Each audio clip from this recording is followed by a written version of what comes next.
ఈరోజు carrot fry చేస్తున్నానండి. First stove వెలిగించుకొని బాండి పెట్టుకొని ఆయిల్ వేసుకోవాలి.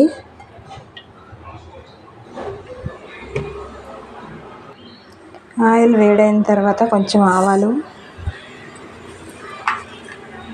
కొంచెం జీలకర్ర, తర్వాత కట్ చేసి పెట్టుకున్న ఉల్లిపాయ, పచ్చిమిర్చి వేస్తున్నాను. ఉల్లిపాయ పచ్చిమిర్చి కొంచెం వేగనివ్వాలి. ఉల్లిపాయలు పచ్చిమిర్చి వేగిన తర్వాత 1/2 టీ స్పూన్ అల్లం వెల్లుల్లి పేస్ట్ వేస్తున్నానండి. అల్లం వెల్లుల్లి పేస్ట్ బాగా వేగనివ్వాలి. పచ్చివాసన పోయేటట్టు వేగనివ్వాలి.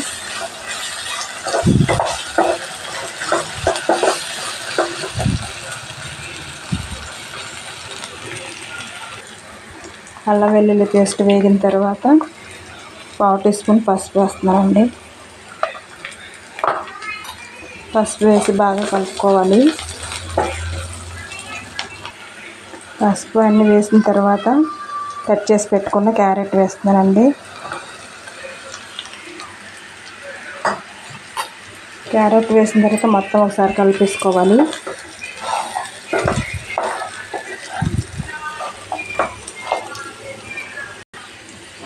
ఇప్పుడు సాల్ట్ వేసుకోవాలి. కూరకు సరిపోయినంత సాల్ట్ వేసుకోవాలండి.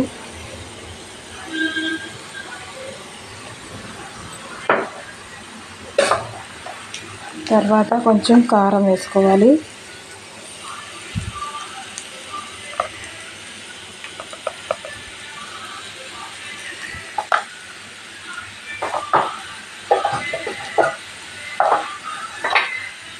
తర్వాత 1/2 టీ స్పూన్ ధనియాలు, జీలకర్ర పౌడర్ వేస్తున్నాను.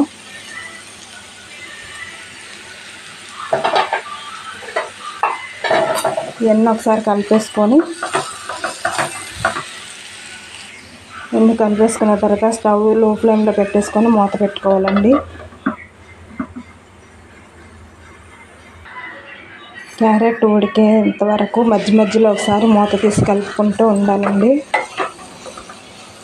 కలిపిన తర్వాత మళ్ళీ ఒకసారి మూత పెట్టేసి ఉడకనివ్వాలి.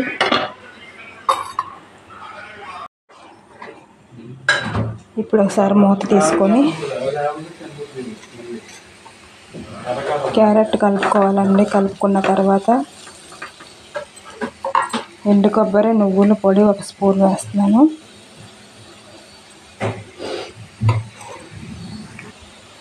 మొత్తం ఒకసారి కలిపేసుకోవాలి.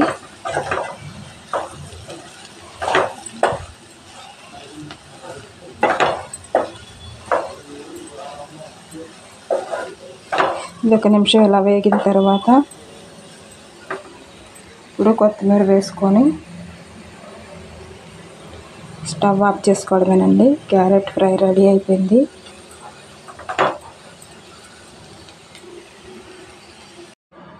క్యారెట్ ఫ్రై రెడీ అయిపోయిందండి. కొత్తిమీరతో గార్నిష్ చేసుకున్నాను.